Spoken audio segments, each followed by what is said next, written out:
the record. All right. So I'm recording the class.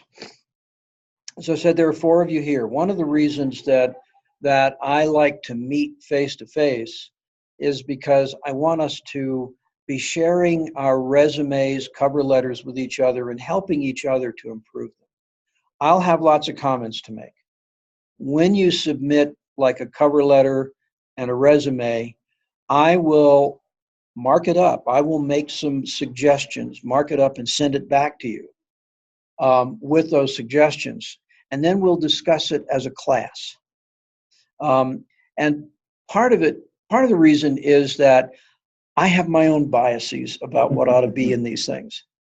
They are not necessarily the only way to do things. It's just that for me, these things have been successful in the past. So I want other people's ideas and thoughts. And that's one of the reasons that we have the text. We'll get to the text in a minute. One of the reasons we have the text we do is to help people get ideas about what these things should look like, because there isn't any rule to these things. The layout is something that the only real rule to layout on a resume is readability. And we'll deal with that after you do your first draft, which is the assignment for this week is to draft a resume, a cover letter, start putting together your list of references. And references, you should have 3 professional references. And quite frankly, if you don't have professional references because you haven't been working in field, or maybe you're like some of our students straight out of high school, you haven't really done anything but work at Burger King. I mean, that's not bad. But if you don't have those, remember that your student, being here as a student, qualifies. And so if with permission, your instructors can be references as well. So again, and the word permission, always, if you're going to use a reference, always ask first. Make sure that they're comfortable doing that. And think about your references. If it's somebody you've not gotten along with, you may or may not want to use them as a reference. But think about that. And in terms of personal references, it can be friends. Family members are probably not the best choice for personal references, but friends, and those friends can be coworkers as well, which sort of then is sort of a hybrid professional versus personal reference. But there's nothing wrong with that. So what we're trying to do here is build a portfolio. And a portfolio is a set of documents that really are what you're going to need to prepare your resume and your cover letter, and prepare for an interview.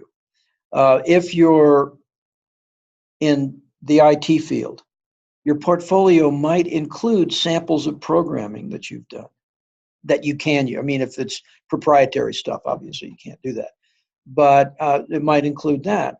There's lots of things. Portfolios depend on what you're doing. For instance, my daughter, older daughter,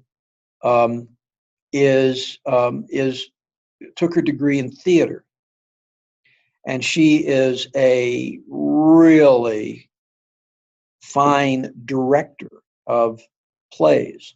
She's also a set designer, and she has designed. I used to laugh at her and criticize her because she would design these complicated sets for high school productions. And I helped her build a couple of them. I mean, they were hard, but they were things that she would put in pictures of those. Those would go into her portfolio. This is what I have done, because they looked really, really good. And with a set, I mean, if you look at it closely, if you're on stage looking at the set, they look pretty cheesy. But if you go out into the audience Oh, they're great. And that's been part of what we've done with that. My other daughter is a writer. She she's a year from now she'll have her first book published, her first novel. Um, she also does ghostwriting, so she has all sorts of things that she can list in her portfolio. This is what I've done. So that doesn't apply to like you, Sarai. But what your portfolio contains is your certifications, um, your any commendations or written awards that you've received. Um, if you're if you're a veteran, it should have your not necessarily your DD 214, but any commendations that you received, and you may want to just have a copy of the DD 214. That's the discharge papers, Sarai, the papers you receive when you are finished with your military service. Um, it's a good idea because some employers will want to see it. You know, so it's these sorts of things. One of my students in this class a few mods ago um, had some really nice commendations in his military file. He never thought about including those in his portfolio, and yet that might get him the job. That might be the deciding factor. The whole purpose of this is to make you stick out away from the rest of the people, because what happens when someone posts a job anymore? They can be inundated with applicants. They can get hundreds of applications.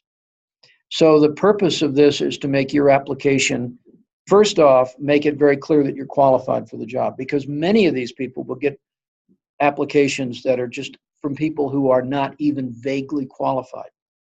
And I think that's because of our kind of foolishness about unemployment. When you're on unemployment, you have to apply for so many jobs a week. So people just apply for anything because there's no control over that process. And they should have to apply for a job they have at least a prayer of getting, you know. But if your entire career, and this is the case with a cousin of ours, his entire career was in plumbing. He was in plumbing supply. He owned a plumbing supply business, and for various reasons, that business folded, and he ended up on unemployment.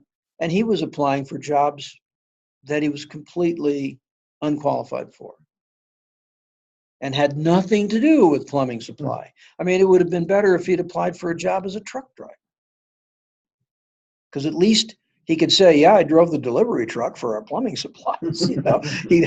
But it really didn't count. So these guys get inundated. So they will give at most 15 seconds to a resume, and if it doesn't stand out in those 15 seconds, then it just goes into the trash pile. So the object with a resume and a cover letter is to sell yourself. You are creating a brand. And that brand is a Cody Smith. That brand is a Sarai Huerta. That brand is, us, and who you are. And for that, and in that respect, we'll talk about your social media presence at the same time, because that is another part of your brand that is kind of hidden to most of us. We don't realize that. Now, those of us that have assiduously avoided social media don't have to worry about that particular part of it. But we all have a presence somewhere. So it really is something that I want you to think about. Who are you? Why are you qualified? Okay. And the other thing about a resume and a cover letter, those are the first things that someone's likely to see from you. Even if you've been networked in, even been referred by a friend, they're still going to want to see your resume and cover letter. So one of the things that has changed greatly since I started working long time ago was that nowadays we have to write our cover letter and our resume specific for the job we're seeking.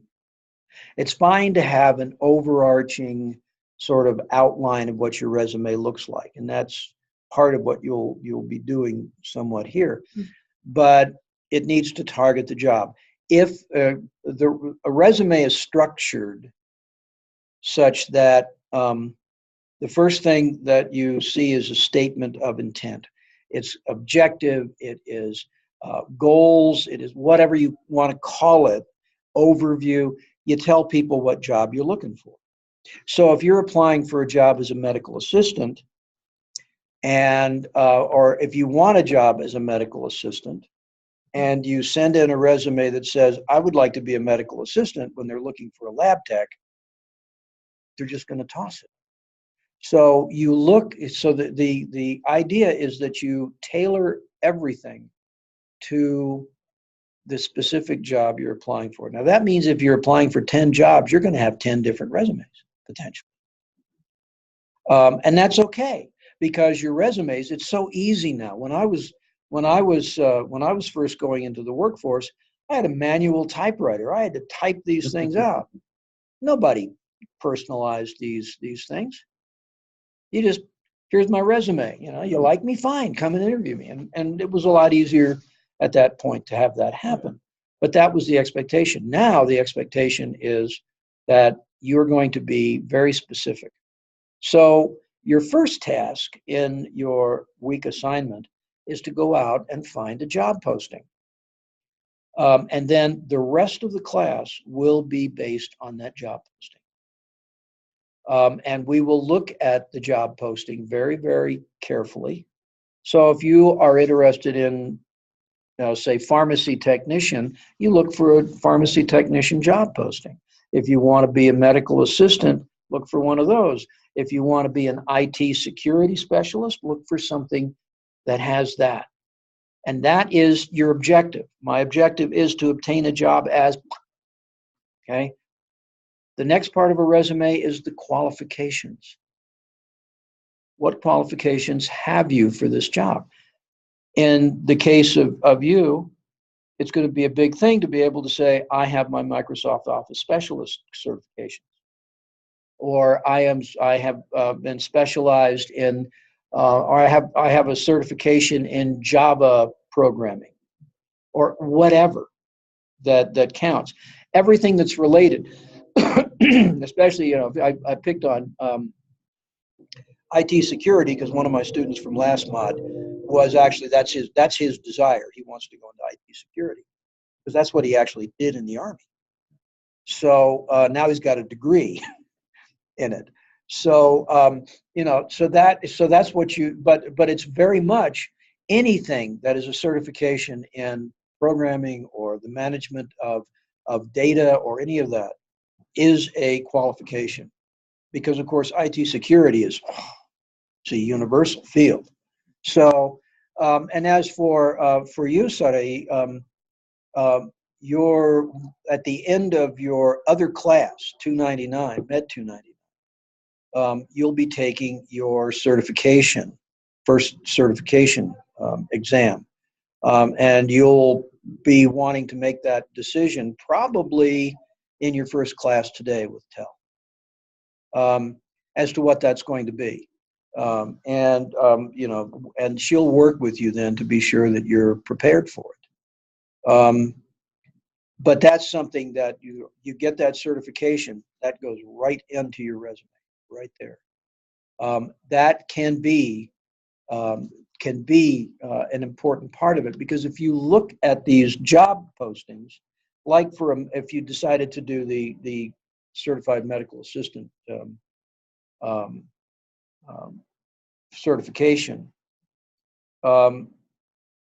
the fact that will likely be a requirement in those job postings, certification. And there's two ways to get certification. You can get it at school, or you can go out and go to the workplace and then get it. But nowadays, it gives you just a little bit edge over the people who haven't gotten that certification yet. That's one of the reasons that we structure Med 299, so that you end up with a certification. And you know you can come back anytime for more if you want them.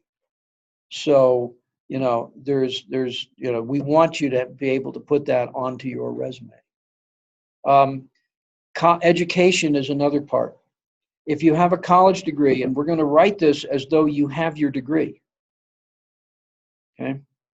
You will write this and just put down, you'll get your degree whenever it is that you are actually graduating, and that does not require that you've already walked. You can graduate in any month here, and you are a graduate, and that entitles you to walk at the next graduation ceremony.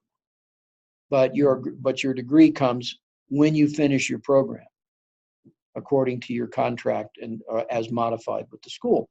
So you can just say, if you're going to graduate in, say, May, then May 2018. Don't worry about days. It's month and year. That's all anybody cares about on a resume, just month and year. Once you have a college degree, don't worry about your high school. The assumption is going to be that you either have a high school diploma or a GED to get into a college program, which is true. You do have those. So don't worry about your high school. Nobody cares. And the reason I say that you don't want to, you want it in another document that we'll talk about, but you don't want to put it in there, because one of the things that we want is a resume nowadays needs to be one page only. All the rest of that information that you have is going to be in a different document we call the master application. The master application is basically everything you've ever done, your addresses for the last 5 to maybe 10 years, because some employers want to know that. They want to know how stable you are.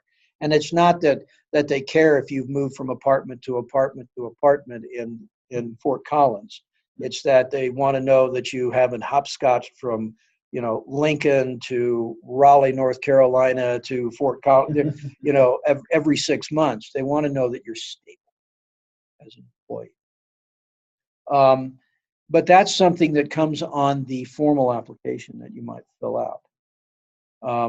So another aspect of that is you want to put down only relevant stuff.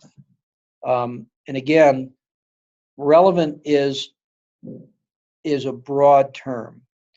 If you are going into the medical field and you've never worked in a medical setting, that's okay.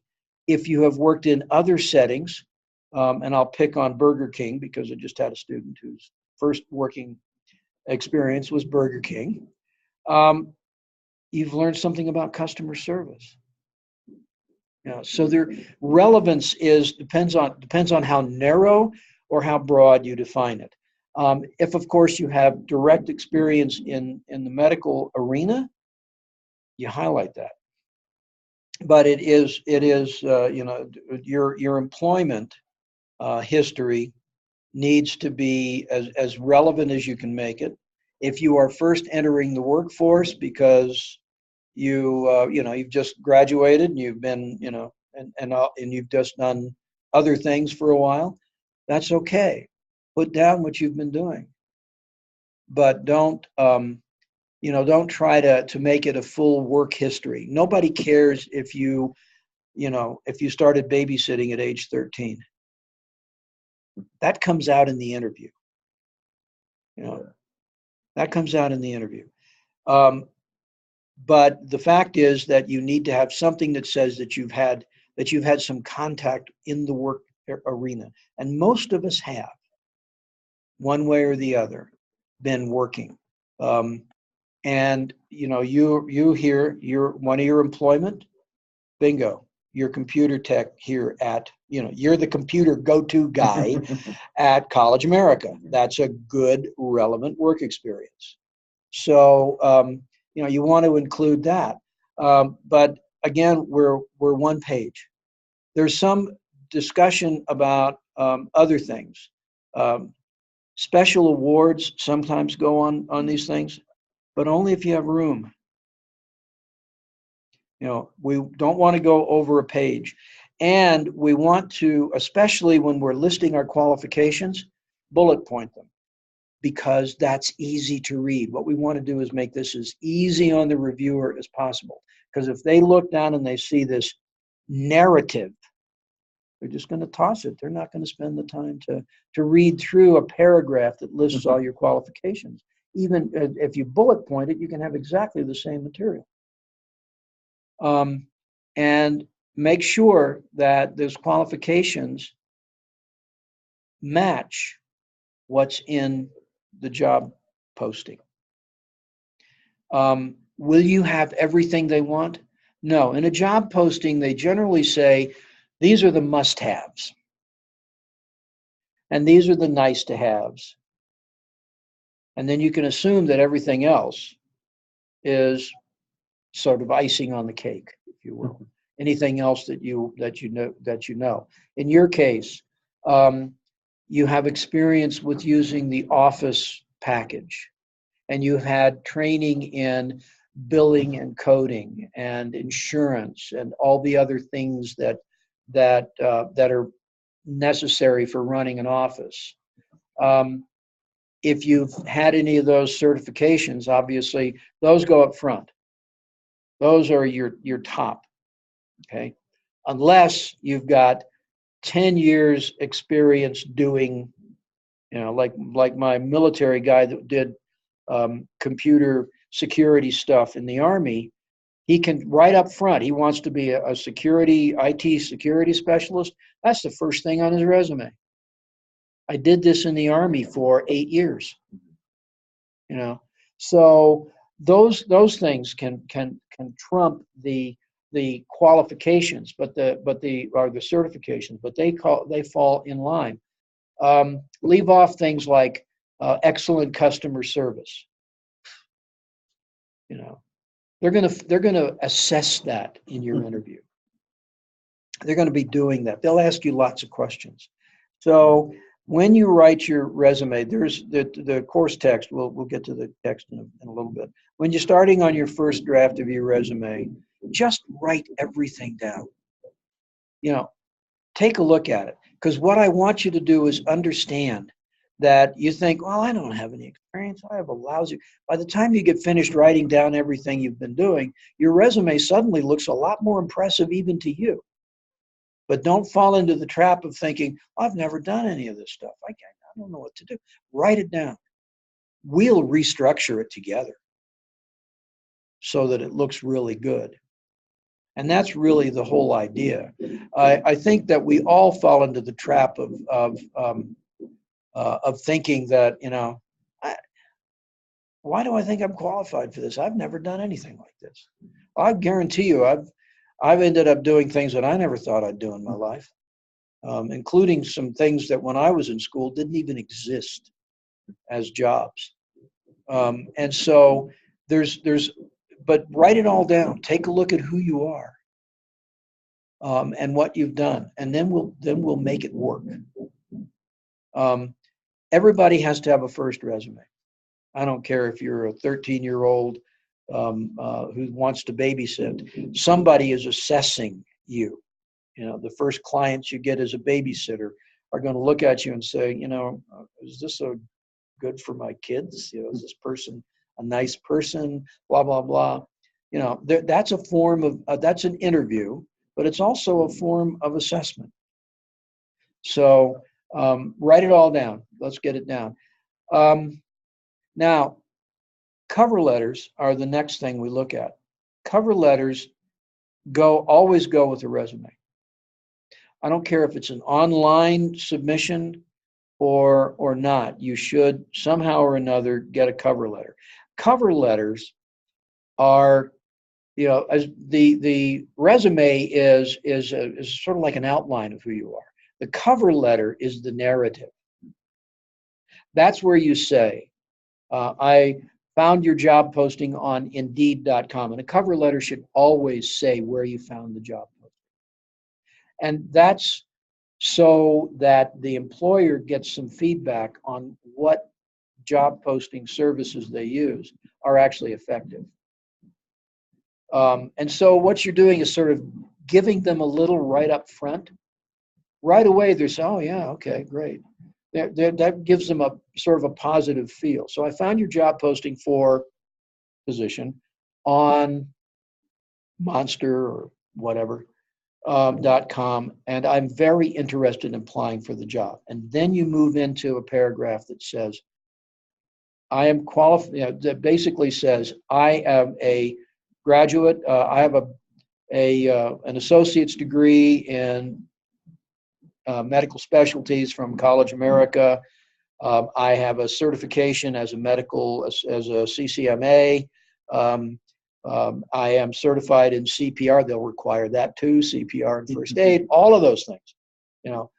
Put them all down in there. That can be where you put it in narrative form, because they will glance at the cover letter, look at the resume, and then go back to the cover letter if the resume looks good. And then they'll find out who you are. And it's always a case of, I'm closing, close it out with, with something like I'm attaching a copy of my resume, and I will, I hope to have a chance to talk with you soon. I can be reached at, you've got a heading up there that has your name, address, email, telephone. That's all. No Facebook account, no any of that stuff. You don't, that's not their business. But you put all that stuff in the letter, and there's examples of that.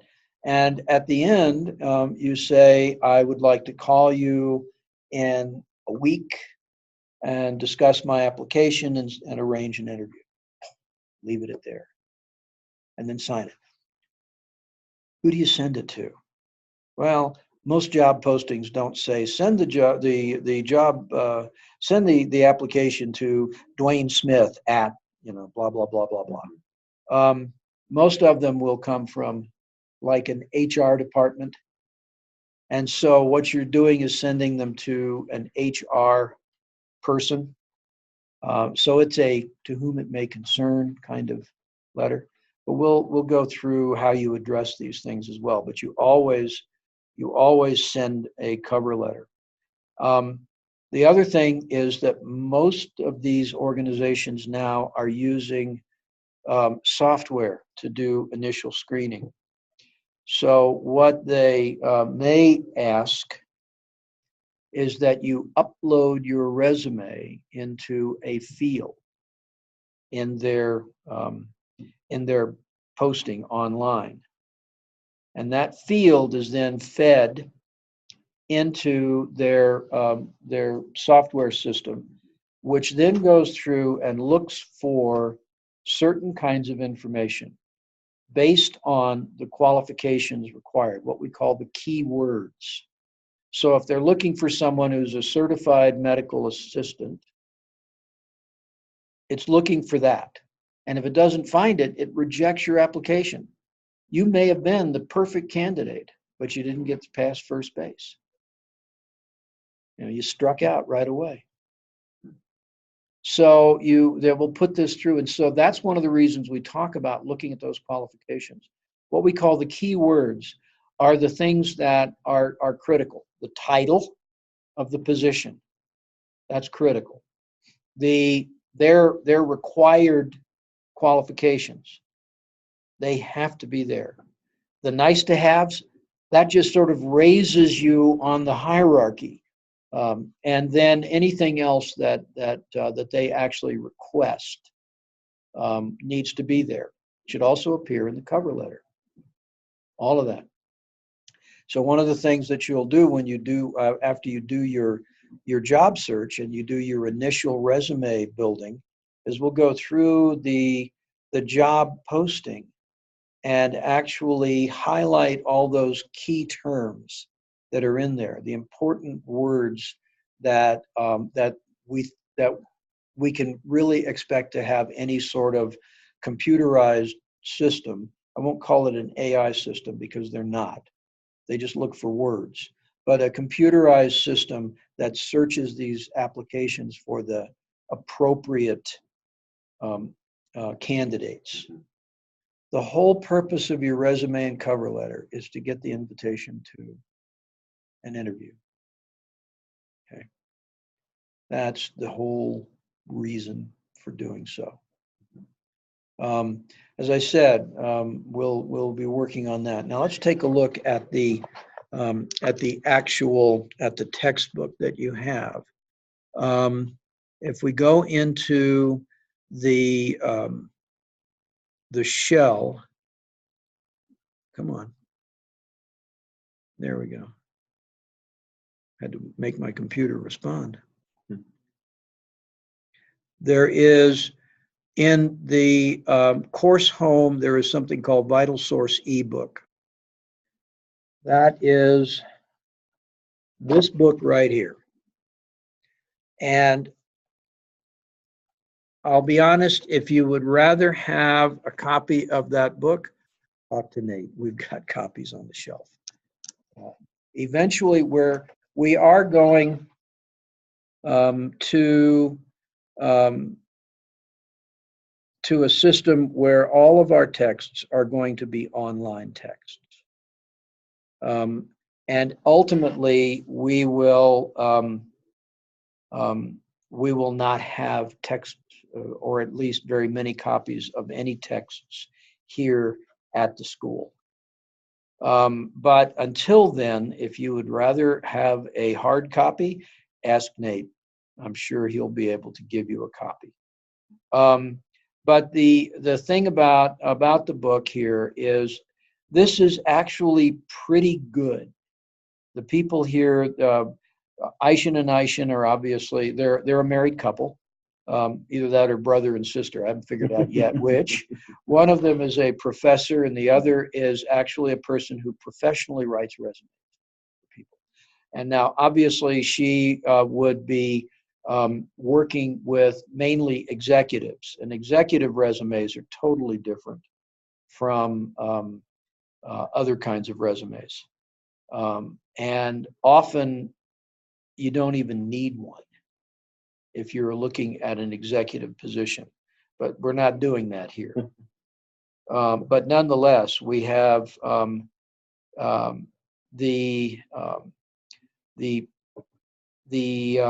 book itself is pretty good. It gives lots of examples, especially in the first few chapters on resumes and cover letters. It gives lots of examples. As I said, there's no rule other than readability that you need to follow. But what you need to do is determine what structure, what appearance looks good to you. And I will tell you, there probably are a couple of rules. One of them is you don't center everything.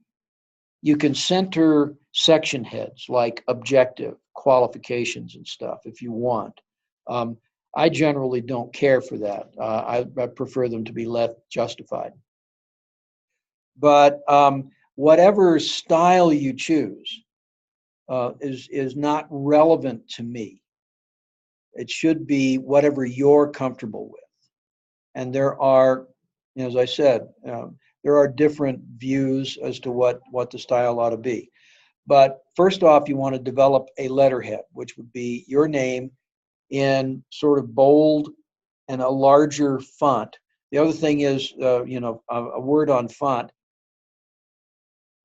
There are differing opinions on this, but I prefer to use a single font. If you like Arial, stay with Arial all through the document. If you like Times New Roman, stay with that. The only exception is you can have a slightly different font for section heads. I don't particularly like that. I find differing fonts to be jarring. And I have looked at resumes, and I've hired before, and I've looked at resumes where people send in all these fancy script fonts. I throw them away. I can't read them. I am not going to use the brain power to try and figure out what somebody's saying if it's not readable to me. Um, so don't you use a plain font. I don't care if it's a serif or a non-serif or sans serif font. Doesn't matter. But use a plain font, readable. 12-point type. Remember, you're going to be sending these things to people my age, and we don't see 8-point type very well, I guarantee you. And I'm not going to pull out the magnifying glass, right? I'm going to throw it away. So 12-point font. That does two things. It forces you to be very, very spare and very thoughtful about what goes on your page, because of course there's a limit to how much you can put on a page. 1-inch, APA 1-inch margins and stuff. But there is a limit to that. So you want to use a typeface that's easy to read, big enough for someone who is in their 50s or 60s that's reviewing this, to see it and read it well. Okay. The other thing is that when you have a resume and a cover letter, the heading, the part with your name, address, etc., needs to be the same on both documents. Okay. Must be absolutely the same on both documents.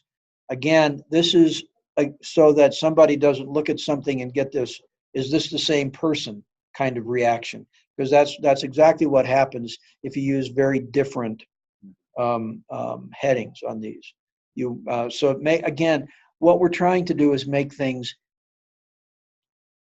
easy for the person to continue reading and not make it easy for them to say, not interested, because that's really the key. And also, when I was growing up and starting to work and early in my career, I kept reading stuff about, if you want your resume noticed, send it in on a different color paper. Not anymore. White, or maybe an off-white, but none of this yellow or purple or, even though I will guarantee you, all of the research on visual appearance says that black on yellow is the easiest to read. And the reason is that yellow is not as glaring. It's not as big a contrast. White can be overwhelming. But for a resume, don't send it on something like this. So use just plain paper, or maybe the slightly off-white bond, more expensive paper. Be careful about using more expensive paper too. It says something to some people about extravagance. Are they going to save me money on this job, or are they going to waste their time on things like this? So, I mean, something that looks nice, but that's it. So we're really, it may sound like we're talking about, flash and dash rather than actually coming up with something that works, but that's not true. The appearance is critical, and that first impression. You've got two chances to make a first impression on when you're looking for a job. One is your resume cover letter. That's first impression number one. Your second first impression is when you walk in the door for that interview. And both of those need to be positive, because if they're not, you're sunk right away. The third impression, the third point at which impression is critical, is the impression that you leave at the end of an interview. You need to leave the interview with the interviewer saying, yeah, I could hire that person. Because if they think, nah, I don't really, nah, then you're sunk again. Now, you may walk out thinking, I don't want to work here. And I've walked out of places like that. I've walked out of places with this uneasy feeling that they were not a nice place to work. And I have made it, I've ultimately, I'm actually going in a different direction, or I've accepted a job with someone else or something. But, you can walk out with the feeling that you don't want to work there. but don't burn your bridges. Don't walk out saying, I can't work for you folks. You know, don't ever burn a bridge. It doesn't cost anything to let a bridge stand. Even if in your mind you know, don't want to do it. I have, and I learned that from a friend of mine who was a consultant that I worked with in the pharmaceutical industry. And Hank was, when I knew him, Hank was already 75 years old and still consulting. He just was one of these guys that was, he worked right up until he died from pancreatic cancer. But he told me one time, because we were at a meeting and we walked out and we had been meeting with a person who was absolutely impossible. I mean, nasty personality, thought she was important because she had a big title at a big pharmaceutical company. And both of us walked out, you know, and I said, I don't, you know, I can't work with that woman. And Hank said to me, don't burn that bridge. You never know when you might need her. It seems a little self-serving, but you don't have to burn a bridge. You could. Exactly. Exactly. You might find yourself talking with them again. And you might have just found, it might have just been a bad day. Yeah. You know, I don't know. I mean, when we met her, we were off at a big convention. And so all of us were just dog tired. It might have been that she was just worn out. I don't know, but boy, oh boy, it was a horrible experience. But I've always treasured that advice. You know, don't burn that bridge. You know, yeah, you don't have to like them, but think about, you know, the future. So, hey, Nate. So, if we, so you know how to get to your textbook, and you can use it online. If you want to call up a section, which you can do, and print it, do it. But you can also just see if you can get a hold of this. But let's take a look at other aspects of the of the course. For one, there is an introduce yourself sort of discussion. No points, but it's just good. Here's where you might want to think about something we call the elevator pitch. The elevator pitch is a 30 to 60-second description of who you are and what you want. Hi, I'm Cody Smith. I have a degree in computer technology from College America. I'm looking for a job in IT security. You know, that's, you know, I live in. I'm looking. I'm willing to move, or my family ties are in Colorado. Whatever. Things like that. Something that if you just met someone briefly at a networking event, that would be your spiel. This is a good place to try that out. You know, work with how you're going to present yourself. The elevator pitch is critical in networking events. By the way, I'm going to mention a job fair at the ranch that's Wednesday. So I'll tell you about that later. I don't have all the details right now, but it's something that's worth going to, if nothing else, to get some experience as to what these circuses look like. I mean, they're circuses. They're circuses. I actually got a job one time through, well, how I got on at College America was through a networking event for veterans in Denver. And so I got invited to this thing by the guy that was running it and came away with what I'm doing now. So it was worth doing, but that's how it happened. But you walk in and, you know, who are you? What are you doing? What are you after? You have your elevator pitch. You might, in my case, I didn't go there specifically looking for a teaching job. So I had two elevator pitches. And a general one, and then, tailored to my current situation. I'm teaching chemistry at Concord Career College. I'm looking to continue my teaching career. That's what got me on. So, but you may want to think about that. How would I modify even the elevator pitch to make sense? So, so that introduction is important. We have discussions every week, and this week's discussion topic is to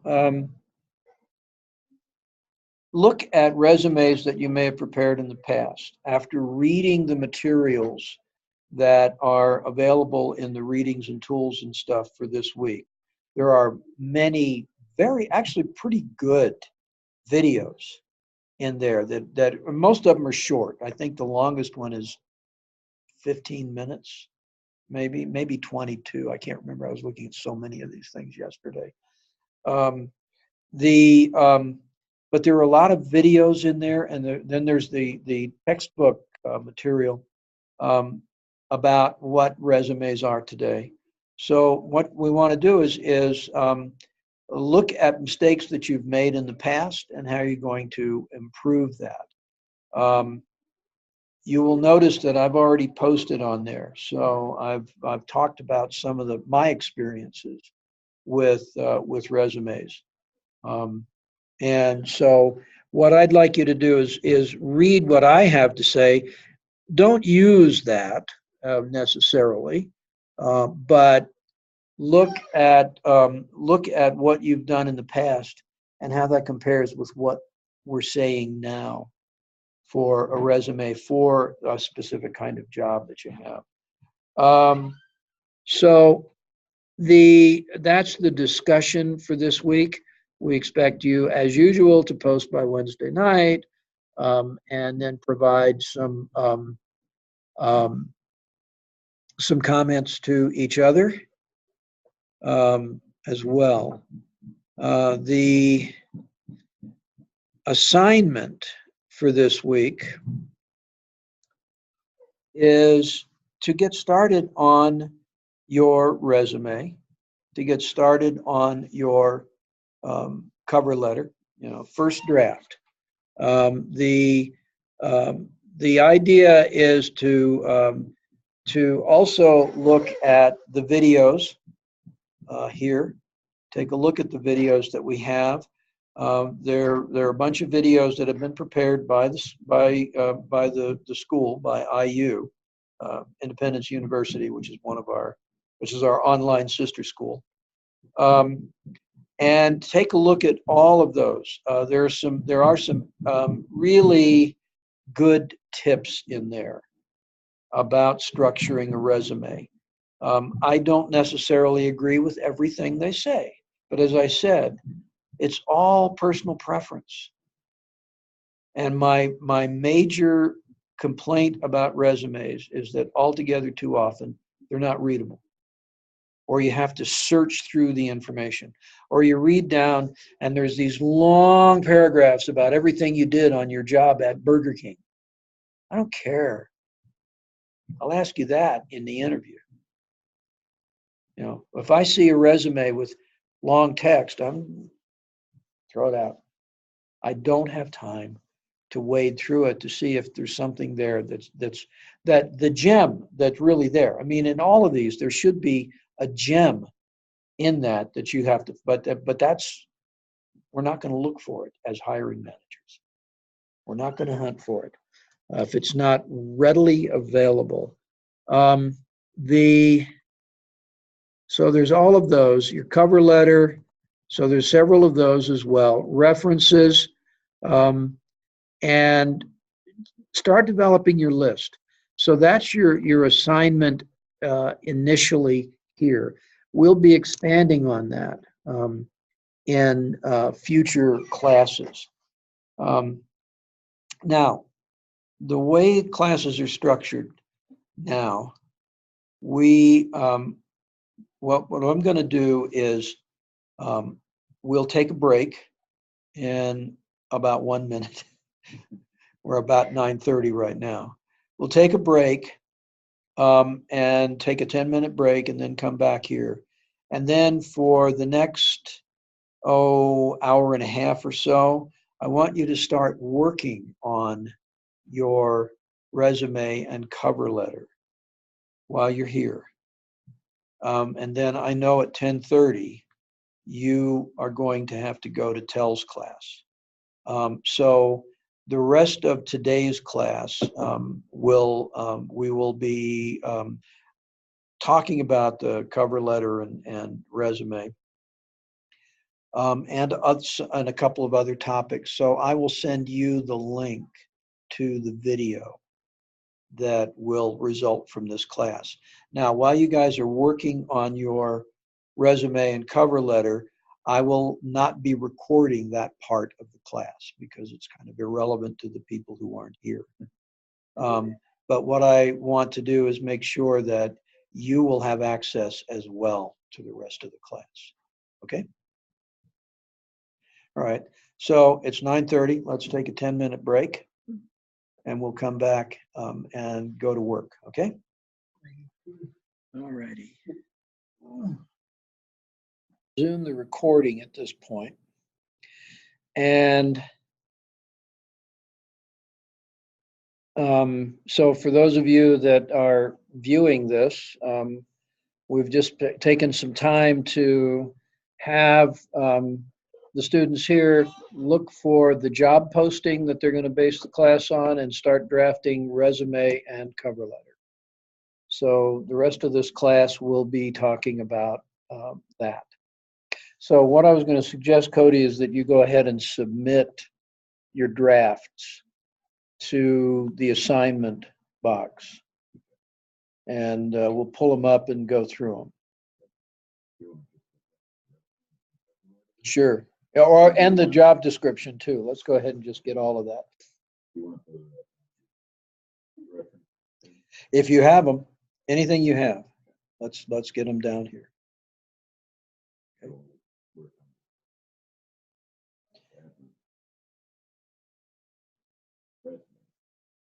Okay, well, that's fine. Why don't you go ahead and send the resume then? We'll take a look at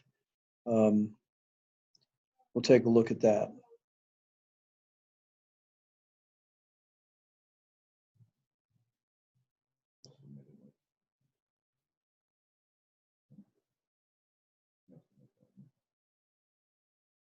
There isn't. That's fixable. Dad, burn it.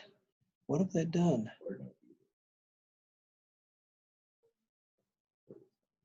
Yeah, that's fixable. That explains that.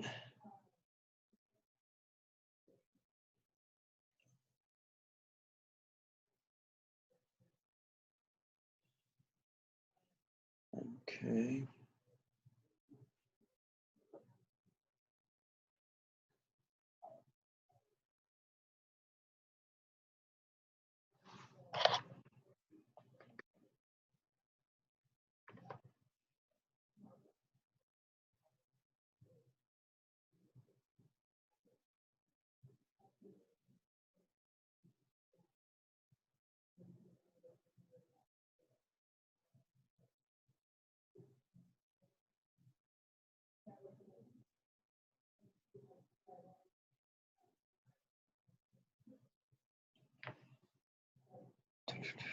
Okay, if you refresh that screen, you should have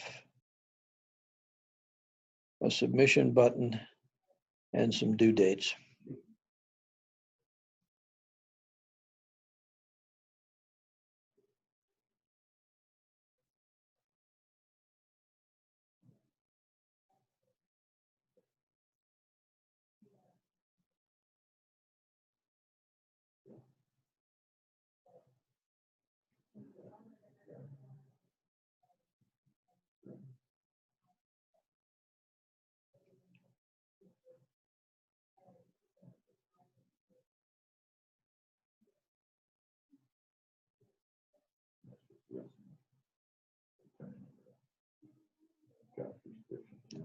Sure.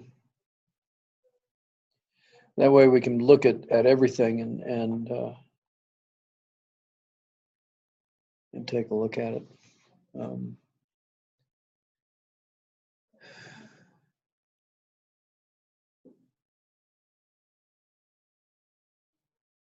Do I have to submit them both at the same time? Or no, you can you can submit. Yeah, as long as the titles are different, you can just submit as many as you want.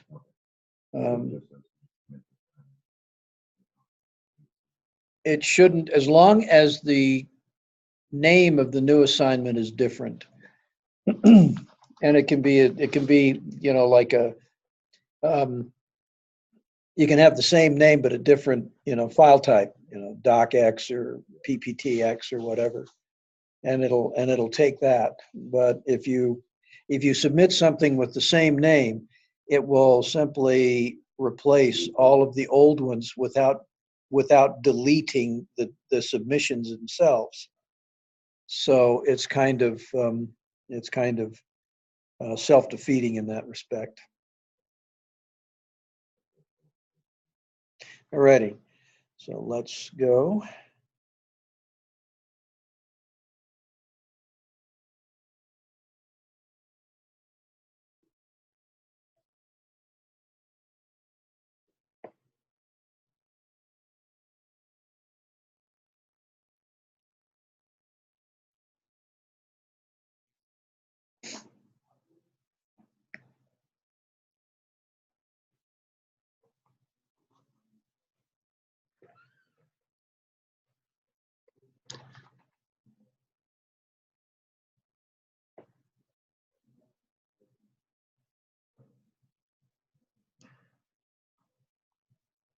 Okay, so we have tech support representative, Rise Broadband Loveland. And there's nothing here about a person, so it's just a um, general one. So it gives you a title, technical support or technical support representative. So in your resume, you would say objective technical support representative or technical support position. Either one would work. The technical support is important. Um, so the interface, okay. I love language. My evening class is communication arts, and I just love it. The word interface certainly didn't exist when I was a young man. Um, interact. If I were critiquing this from a writing standpoint, I would change a few things here, but that's all right. um, yeah, but the job, you know, the whole thing does. Language changes. I mean, that's the thing to remember is language changes. Okay. So we got some duties. Provide tech support, okay, for a variety of uh, systems and setups here. VoIP, internet, hosting services, etc. So, you know, here you wouldn't say you understand VoIP, internet, blah blah blah. You know, you're talking about somebody who, um, with a degree in IT, should know about all of these. Okay. Use proper judgment to set up on-site service calls. Okay. Respond to customer inquiries. So, billing, sales, tech support. Okay, with a um, boy, that asterisk looks to be out of place. Adhere to all policies and procedures. Basic tech support, update and maintain account details with accurate data, process additions, cancellations, reconciliation of active customers, communicate, okay? Communication, obviously, or communicate and communication are obviously keywords. Um, okay. So you would use proper judgment to set up on-site service calls. That's kind of a real squishy um, kind of thing. But if you could find a way to work um, the fact that you had you were using your judgment on other jobs in order to determine what needed to be done, that would be something that you'd probably want to somehow work into your cover letter. Okay. Uh, Weekend and or evening work. So you'd probably want to be sure that you made it clear that in the cover letter that you understood that there would be weekend and or evening work requirement, and that you were comfortable with that. Strong computer skills, yeah, okay. 2 years related experience, 18 high school diploma or GED. So they're not asking for someone with a college degree. So you will, yeah, you don't, and again, as I said before, a high school diploma or GED, in this case, you wouldn't need it with a college degree, but you'd want to think about whether or not you wanted to list high school or GED. I don't know which one you did. It doesn't matter. But high school on your education experience. You may want to consider that. Basic understanding of IP address schemes, network fundamentals, network hardware. Okay, so network is important. Email is important. Okay, ability to define problems, collect data, establish facts, draw valid conclusions. These are hard to calculate figures and amounts such as discount, interest, commissions, proportions, and percentages. You learn to do that sort of in algebra. And I know you took that class. Basic understanding of debts and credits. So you've had, I don't know, you're getting the bachelor's, right? Go. So you've had accounting classes and economics. So, but debits and credits are accounting terms. So, it might be useful in this case to say that that you studied, part of your curriculum was studying accounting, and so you understand um, the basics of accounting procedures, debits, credits, and the associated math that comes with doing the calculations. Keyboard and or typing skills, well, you have a degree in computer science. That should say it right there. We're not at the point where computers are all voice activated, so we still have to be able to use a keyboard. They've got this twice. And this is why they need someone proofreading these things. Yeah. Remains in a sitting position for prolonged hours, occasionally required to stand, walk. Okay. So occasionally lift and move up to 15 pounds. Close vision, distance vision, blah, blah, blah, blah, blah. These are working conditions, and they don't need to be addressed in your resume.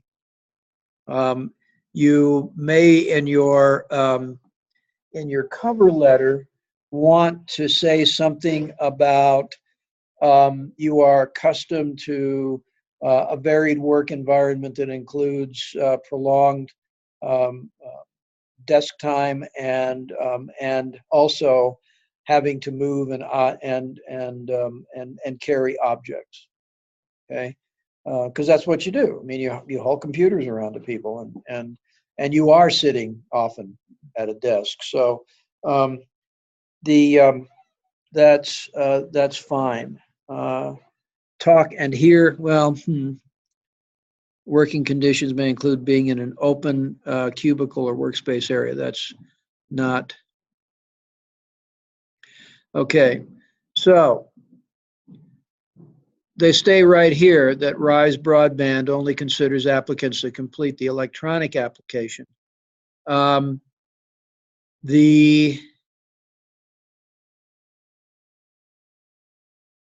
So what you would do, there ought to be some sort of link to their electronic application system, or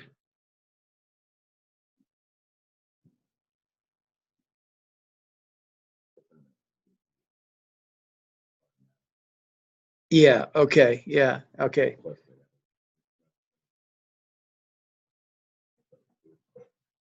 Okay. So you would end up going into their website, and I don't know what their website looks like, obviously. Um, the There may be a place where you can simply copy and paste your resume.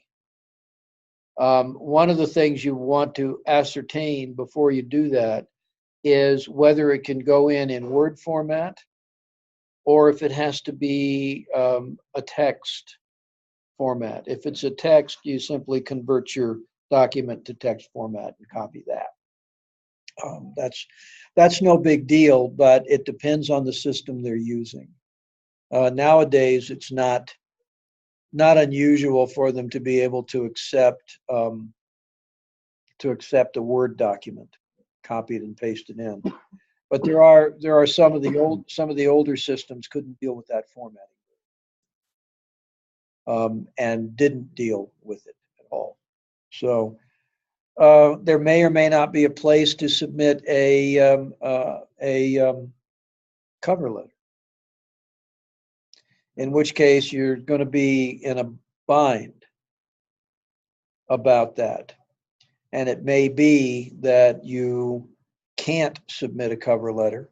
If you can't, then probably your best bet is to give them a few days, maybe a working week, to actually take a look at your resume and then call. If there's a spot to submit a cover letter, and certainly from a computer processing standpoint, there's no reason that there couldn't be. It's just that it depends on whether or not they want to have them. But a cover letter, and again, this is a high school education is all the requirement, and so they may not even care about such things as cover letters. But this is where, again, figuring out what you want to say is important. And you may even want to consider, if there's no place to submit a cover letter, you may want to consider finding a way to either email or snail mail a copy to them, and modify it such that I submitted my application online. I will call you, in a few days to see what the status of my application is, or something like that. That is another thing you can do. There's always a fine line between appropriate contact and too much contact. But submitting an application and then later following it with a cover letter actually pulls you out of the sort of generic lineup, and may make it more likely for you to get paid attention to. It's always difficult.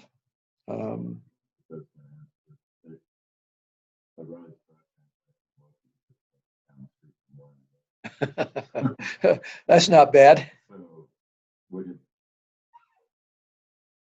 it, it's not download. You can walk in and inquire, sure.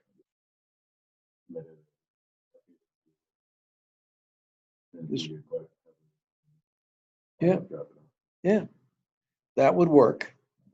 Again, it would show some initiative and interest, and may actually be pretty, pretty effective at getting you in the door. Um, so, I don't know anything about Rise, though. Um, pardon? Yeah, yeah, I figured that, but as I said, I just don't know about them. I know I've gotten some, I think I've gotten some advertising from them because, yeah, and they're really pushing in Loveland, which is where they're located. That's of course why I got the advertising because I'm in Loveland. So, um, the, I don't know if they're pushing to get the citywide broadband or not. They're competing against the giants, but they might do a better job.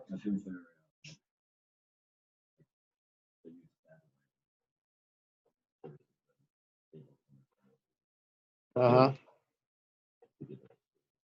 Oh, okay.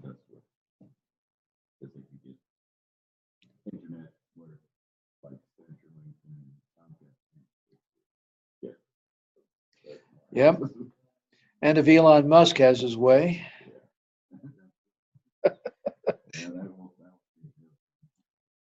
he's a game changer.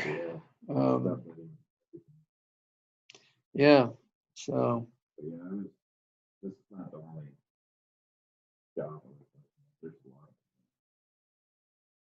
well, you have to pick one, you know.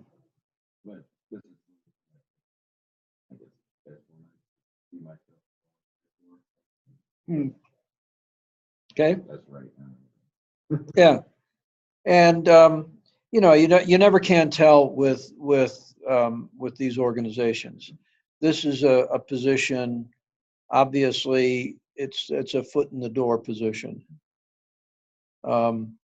and sometimes that's the right move.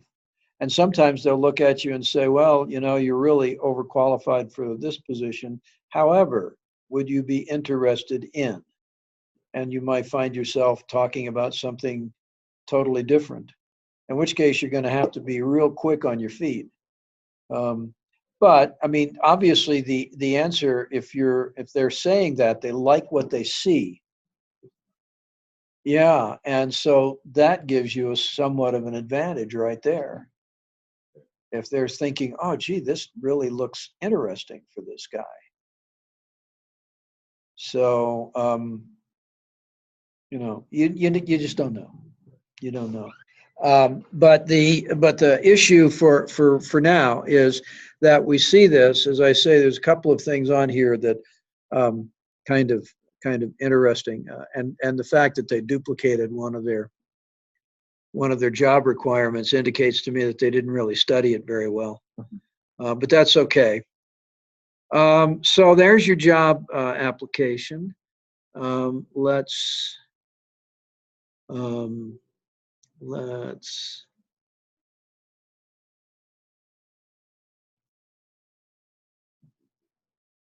okay. So let's look at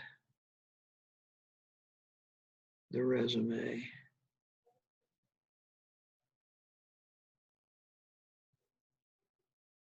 All right.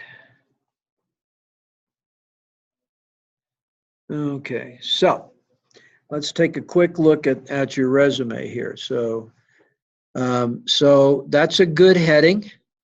Um, the you've got yeah you if there's room, yeah, there's room. So I would say objective. Um, Summary of qualifications: customer service, 2010 and 2016, tech support, computer support, troubleshooting skills. Okay. Um,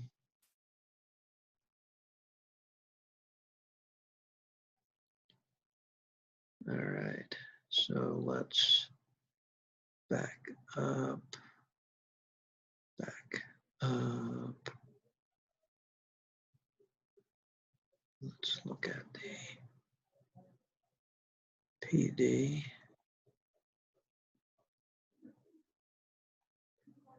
All right.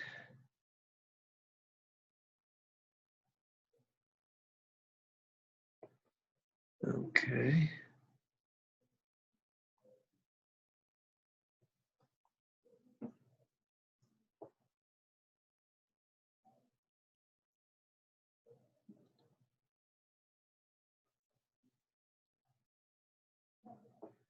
Okay.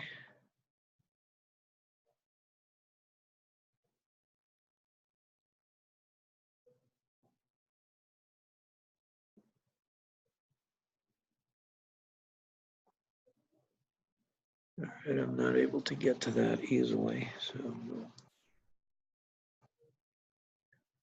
try this. There. Okay, so I've got this now on up here, and I'm just reading through this. Bachelor of Computer Science, College of America, Fort Collins. I would say take out the expected graduation because presumably you'll be done.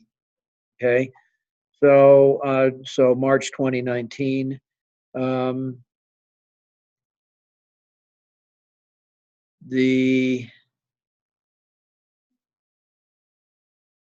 I'm not sure why you have A, B, C, and D in here.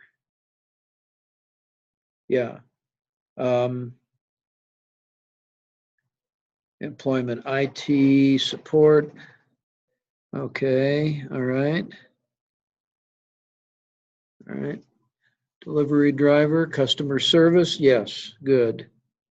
I'm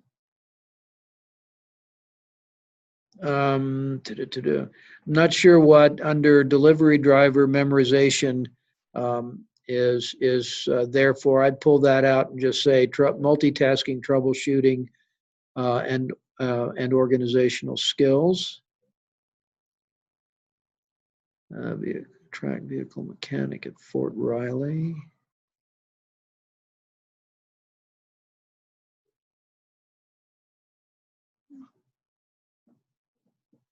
Okay. So this is good because among other things that we like to see in a resume is accomplishments. Okay. Served in recovering and security of over $1 million in vehicles, preventing a total loss of military equipment. That is an accomplishment. That has value. Loss prevention skills, organization skills, problem solving, teamwork. Yes. Commendation for team. Okay. Oh,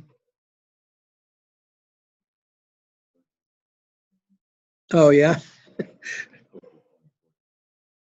Okay. Well, good. Glad we caught that. I wouldn't have known. Yeah. Right. I might have picked up on that because that's another thing they will pick up on, gaps in your employment. Now, if your gap in your employment is because you're in school full time and you're coming here on VA, that's okay. But they will always ask, why was there a gap? You know, and you know, it could be for a lot of things. And there could be even personal reasons. You know, like my father was terminally ill with cancer, and I had to spend the last year of his life taking care of him. That's a job. Yeah. You talk about customer service, but that's a job. You know, we're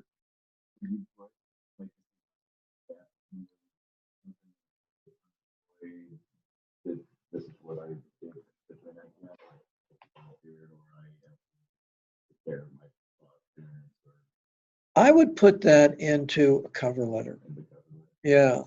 What you want to be careful about is not overloading your page. This is a nice layout, and it's a nicely um,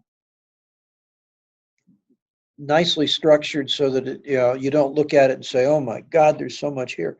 There is a lot here, but in the way you word it, you make it, you imply a lot of things, and people will read into these things. If there is a major gap, if you had a 5-year gap, you may want to say something about that. But what you don't want to point up too many in too great a way is something that makes it look like, you're hiding something. Yeah, of course, you really don't want to say you weren't working for 2 years because you were in prison. You know. On the other hand, that's going to come out. And what you want to do is find a way to make it clear that why that was. I mean, if you were I mean, I'm not saying that that's the case, but a lot of people in this society end up anymore spending time in the slammer, and sometimes for not terribly important things. Um, you know, it does. They're going to check your record and find out. So it's awfully good to be honest, but you don't have to make it bold. You don't have to do that. Yeah. There was a time when I was unemployed for several years because I was actually managing my wife's business. Yeah, it was not. I was not being compensated for it, but managing my wife's business made it possible for her to do the work and me take care of the scut work, the billing and everything else that needed to be done. But not, and so what I do in that case when I have to fill out one of these things is I will say manager, or whatever for that period of time and just stay it. I mean, they don't care that I wasn't making money. Okay. Yeah, I was doing something. I was managing, and using my management training and skills for that was good. The other part of that is if you were, not employed for whatever reason and volunteering, that's good too. Volunteering work is good. And even if you are volunteering, it's something to make sure comes up in the interview. People like the idea. I mean, as an Eagle Scout, you probably have had more to do with the Boy Scouts. I would be sure to make that clear in the interview that you have been involved with the Scouts. I mean, every Eagle Scout is expected to be, yeah, and it's giving it back. And most employers really like the idea that they have people out there in the community who are actually involved because it makes them look good. So, that sort of thing. The suicide prevention training is a nice thing to have in your back pocket for the interview. Not that you expect on the job to have to get involved in that, but it's talking about the interpersonal interactions that you have to have in order to be effective at that. And that's how you're trained in it, is to be effective in those interpersonal interactions. It's actually quite a skill to have.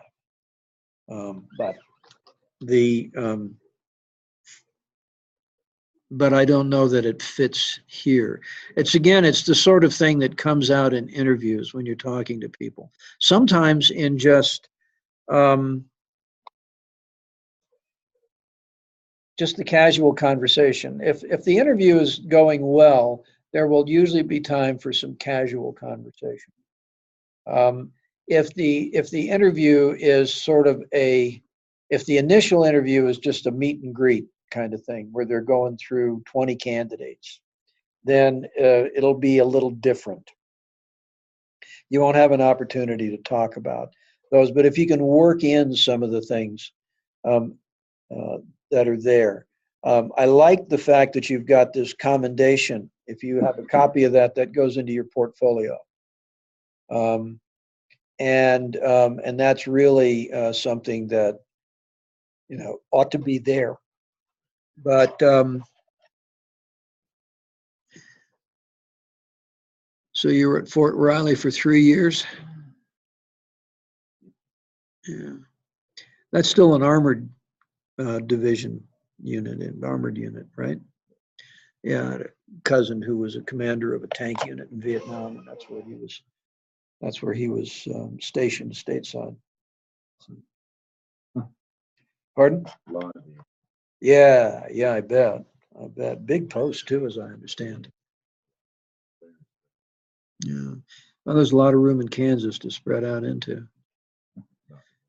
Yeah.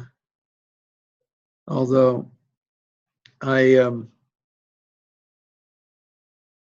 found that if you drive across Kansas at the right time, it's actually beautiful. When I first moved back out to Colorado, I came out um, in at the end of Thanksgiving weekend. And when I was driving across Kansas, there had just been an ice storm. And so everything, all of the plants, everything were covered in this layer of ice. And it was absolutely beautiful. And I thought, yeah, Kansas can be beautiful because I've been across Kansas a lot. Yeah. Yeah, it's kind of boring. It is. Kind of boring. And then here. yeah. But when it's all covered with ice and the roads were absolutely dry because the sun had come out and everything had melted. The roads are absolutely dry, so you could drive like a maniac, like we usually do in Kansas. But still look at the beauty of the ice landscape. It was really kind of that's when I appreciated Kansas. I have to admit. And then when my wife and the kids drove out several months later, they were driving through a blizzard, which was no fun. No, that's Yep. They managed to be just ahead of the shutdowns. Anyway, so this is a real good start. I would urge you to take a close look at it. The one thing about these things is I firmly am of the opinion that you write it and you proof it right there on the spot, and then you set it aside for a few days and you come back. Because that's when you find the typos. It's just like you found one already, the date on your delivery driver job. Okay? So that's when you find the typos. The other thing is go back through and make sure that there are no spelling errors. We're not worried about complete grammar issues in a resume because it's a series of standalone statements, generally speaking. But clearly, your cover letter has to be grammatical. It has to have no spelling errors, no punctuation errors, and for heaven's sake, you don't use text speak or any of that stuff in these things. That may end up being how you do things on the job. But it's like applying for a medical position. You wouldn't use medical abbreviations in the cover letter. So other than things like MD or CNA or things, basic stuff that everybody that are common abbreviations as opposed to text speak. So we want to be careful with that. Everything needs to look consistent. I like the fact that you've got you've got your education stuff here, your employment stuff has a common look to it, a format. And that's important because all of these will be different. Everybody will have a slightly different format that they use. But if it's consistent, then somebody who reads a lot of resumes is going to, okay, that's the format. And if it's consistent, that's fine. If it's inconsistent, then that's a negative. It can stand out as, you're not being very careful about, you're not being attentive to detail. And a position like a tech support position is going to be, attention to detail will be a critical part of it. So any way you can show that you, both in your material that you present and in the way you present yourself, that can show that attention to detail works. Okay. So why don't we take another short break? Zoom recording. Okay, so we've now reached the end of the class. We've done some work on resume drafting and cover letter drafting. So the assignment for those of you who are not here is to listen to this video and send me an email that has the word Lugano, Lugano, in it. That will show me that you actually listened to this video.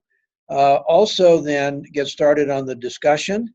Do your checkpoints, the daily checkpoints, because the daily checkpoints are an integral part of this class. There's one for every day of the week except Sunday.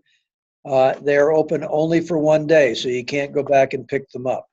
So do the checkpoints and get started and draft a first draft of a resume. Read all the materials that are associated, listen to the videos, draft your first draft of your resume, first draft of your cover letter, and we will talk about them in class on Wednesday. So have a good couple of days, and I'll speak to you again on Wednesday.